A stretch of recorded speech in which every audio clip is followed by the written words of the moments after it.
If you've been applying to medical device jobs and hearing nothing back, it's probably not your resume. It's probably going to be the strategy that you've taken. Because in this industry, like a lot of jobs just don't go to the most qualified person. Usually they go to the most connected person, which can be a positive and a negative. But in this video, I want to show you exactly, who you should be reaching out to and, the way to go about it in the right way that's going to yield you the best results. So welcome back, guys. Welcome back to this channel. So if you're trying to break into medical device sales or really just move up within the industry, one of the most important strategies that you need to understand is going to be this one. So I'm going to be breaking down who to contact, why they matter, and how to actually turn more of a message into an opportunity out there. So number one, this is going to be why most people fail, right? So most people are, they take the approach completely backwards. So a lot of times they're just going to apply online, message recruiters and sort of just like hope for the best outcome out of that kind of scenario. But there's different things that are really kind of happening behind the scenes from either med sales recruiters or hiring managers, etc. So hiring managers in general are getting hundreds of applications, and they're definitely not going to be reviewing all of them. Instead, a lot of them are going to be asking the reps that they know, hey, do you know anyone good? That means referrals and internal recommendations are going to be much more powerful than cold applications. So just saying that out in the front. So if you're not really building those relationships with those people, a lot of it is going to be reliant on luck for you, which is not going to be the most optimal situation for you to be in. So I wanted to break down the three most important groups and really just how to approach them strategically to really just get them to respond to you. Obviously, some might not work out, but this will be best case scenario. So current med device reps, so these should be the first priority for you. And why is the reasoning for that? Is because they've gone through the exact process that you're trying to crack. So most of them have done the same exact things that you're trying to do now. So they can tell you things that you won't find online for the most part. So they'll be able to give you clues into, what their hiring manager actually cares about, what backgrounds often get hired most often for their company, what mistakes candidates make in the interview process as well. And really the most important even out of this is that they can refer you internally. So referrals usually always get fast-tracked. So look for people between 1 to 5 years of experience. So they're mostly going to respond more than senior people will, and they still remember what it's like to break in. Even then, just go 0 to 2 years experience. That would be the most optimal for response rates.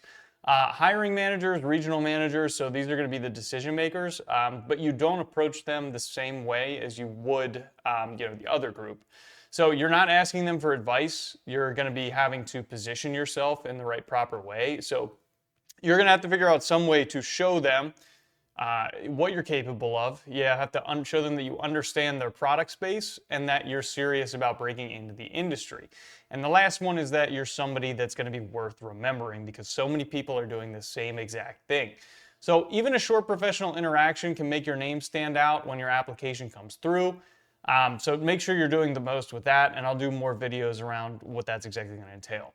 And the next is going to be clinical specialists and associate reps. So this is the most underrated group. So they're often the entry points into companies like a Stryker, a Medtronic, or a Johnson & Johnson. They work very closely with sales reps and sales managers. So they're going to know a lot of the useful information that you're going to have to know.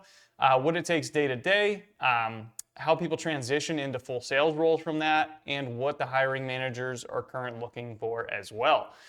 So these people also, that being said, are way more likely to respond and help.